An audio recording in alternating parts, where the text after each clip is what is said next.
provided by Thomas Allgaier and Frenus, based on the most relevant posts on LinkedIn about MarTech in CW 2627. Frenus is a B2B market research company working with enterprises to optimize their campaigns with account and executive insights far beyond AI.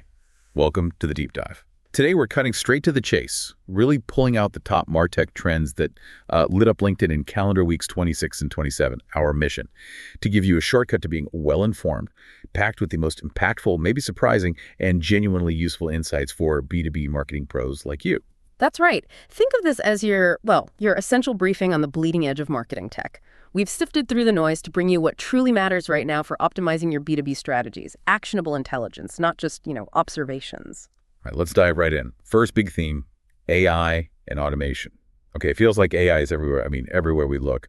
But how is it actually shaping MarTech right now, beyond the buzz? Yeah, it's huge. And what's really fascinating is this overarching shift towards what people are calling AI-first systems. Matthew Sweezy, for instance, he observed that the entire MarTech stack is, it's on the brink of being completely upended by AI. He sees this clear progression. We started with tools that had AI sort of baked in as a feature. Then we moved to AI-first tooling, think Hagen, where AI is the absolute core.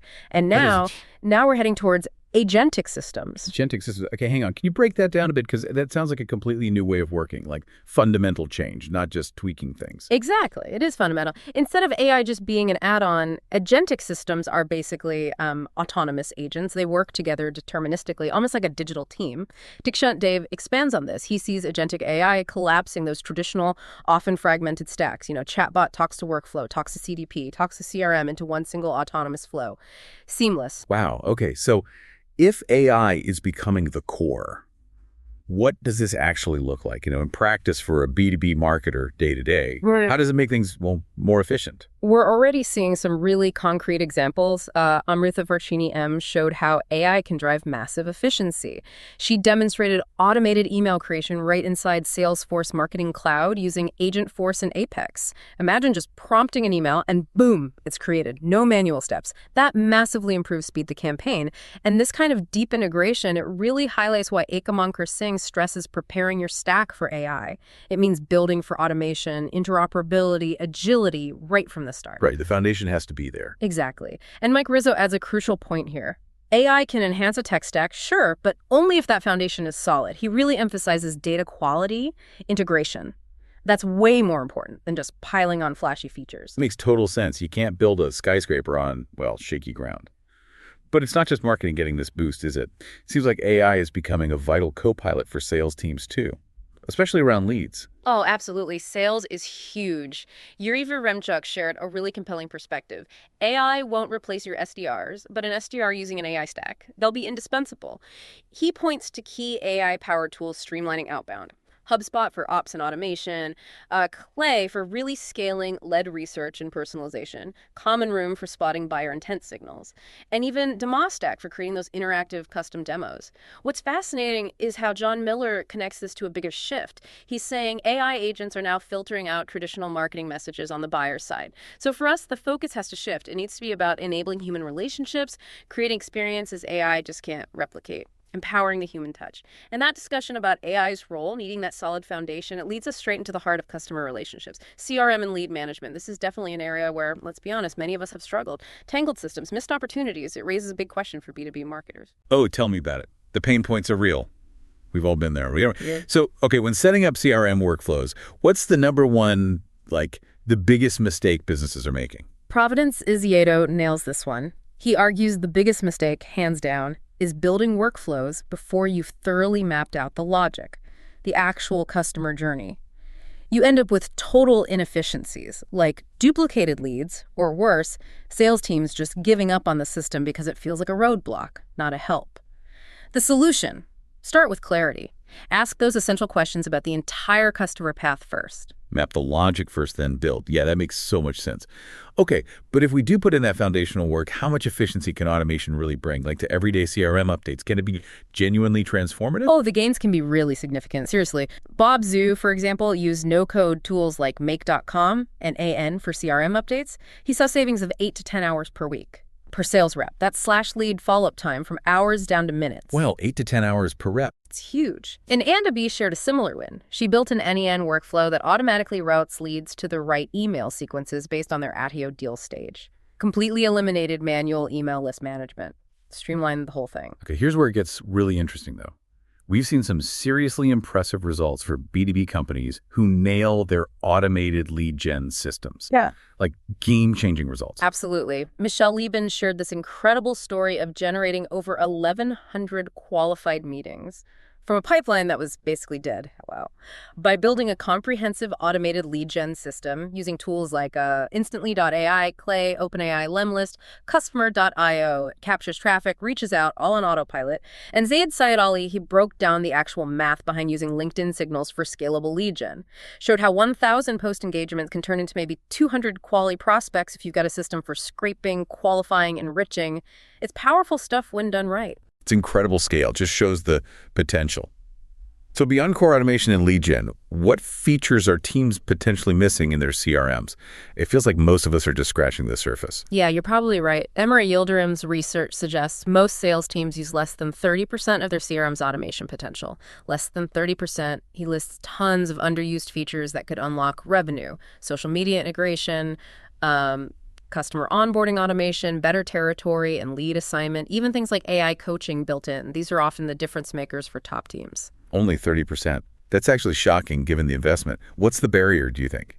But hang on, before we even think about advanced features, what's the absolute fundamental truth about a healthy CRM system? That's the key question, isn't it? And it usually comes back to data and process, not just features. Jesus Hoyos makes this critical point, ties right into AI too.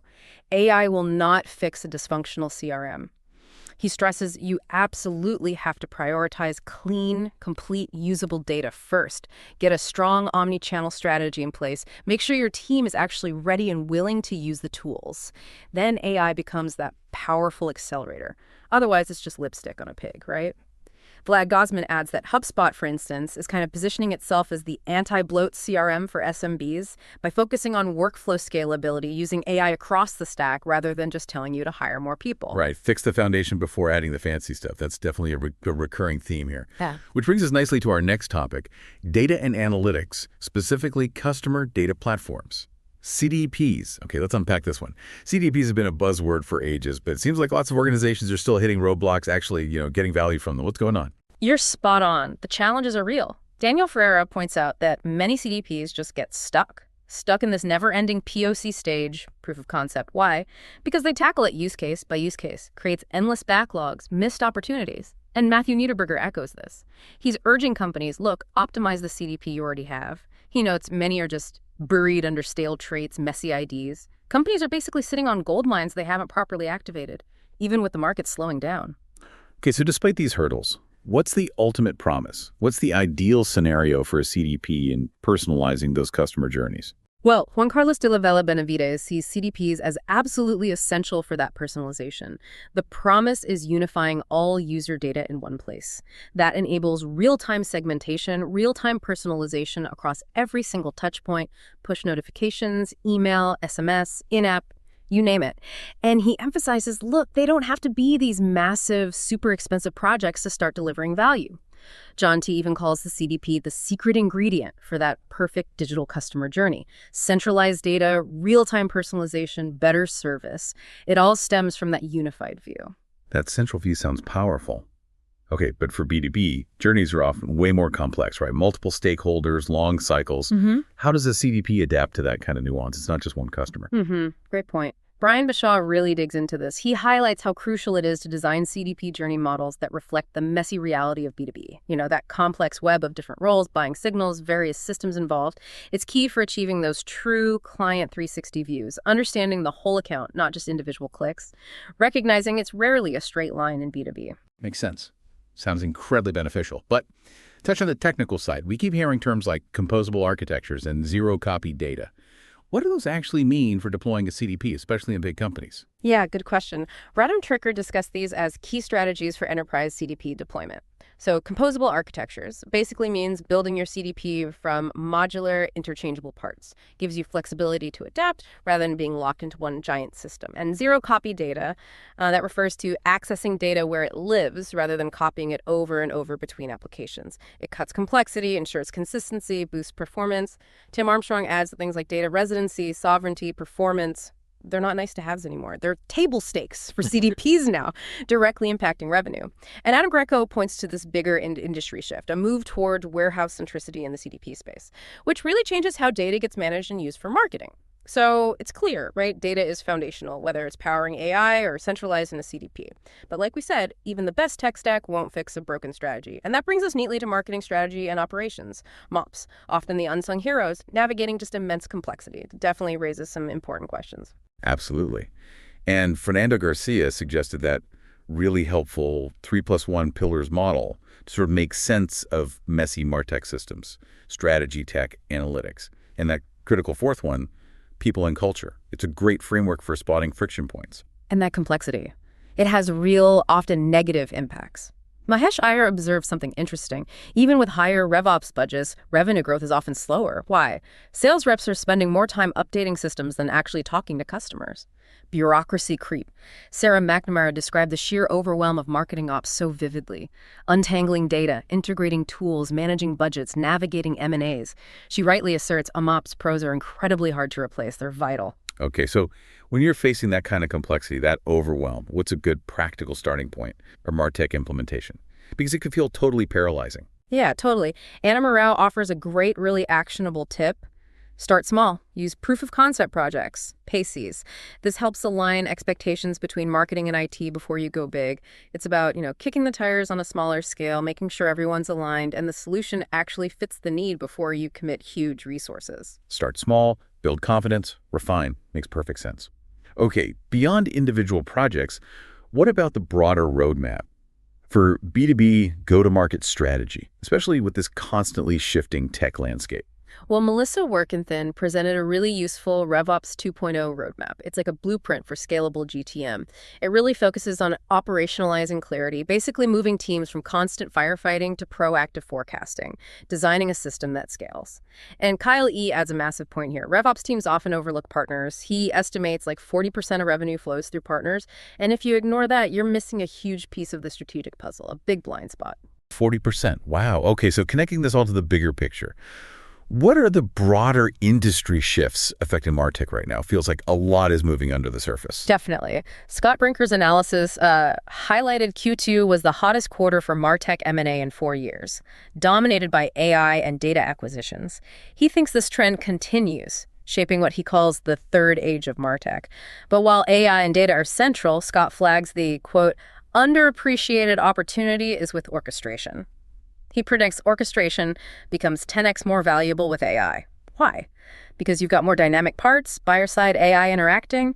You need something smart coordinating it all. Orchestration, that's a huge insight because it feels like so many MarTech tools tell us what happened, looking backwards, but they don't always tell us what to do next, what's missing there. That's exactly the gap Abhinav Sharma pointed out. He calls it the missing business decision layer in MarTech. Marketers get dashboards showing traffic, engagement, but they can't easily connect specific offers, spend, promotions directly to actual business outcomes. Makes real-world decision-making tough. He notes, finance and ops have had these kinds of actionable layers for decades. Marketing is still often left piecing together the what next. A critical gap indeed. Okay, Final thought here. With all this intense focus on tech, data, AI, how do we make sure we don't lose that crucial human touch? How do we avoid becoming too automated, too impersonal? Such a vital question.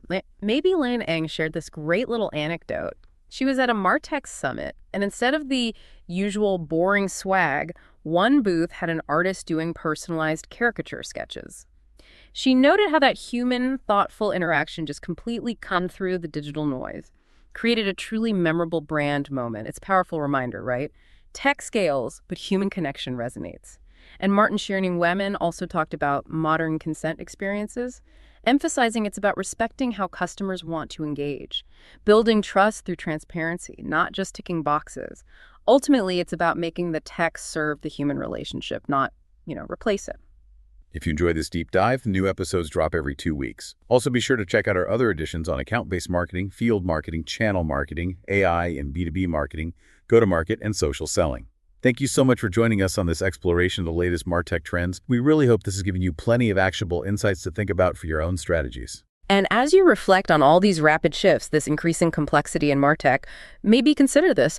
What foundational piece of your current stack or your current process are you most committed to optimizing or maybe transforming in the next 6 months to really leverage these insights? A great question to ponder. Thank you again for listening, and be sure to subscribe to The Deep Dive for more curated insights into the world around us.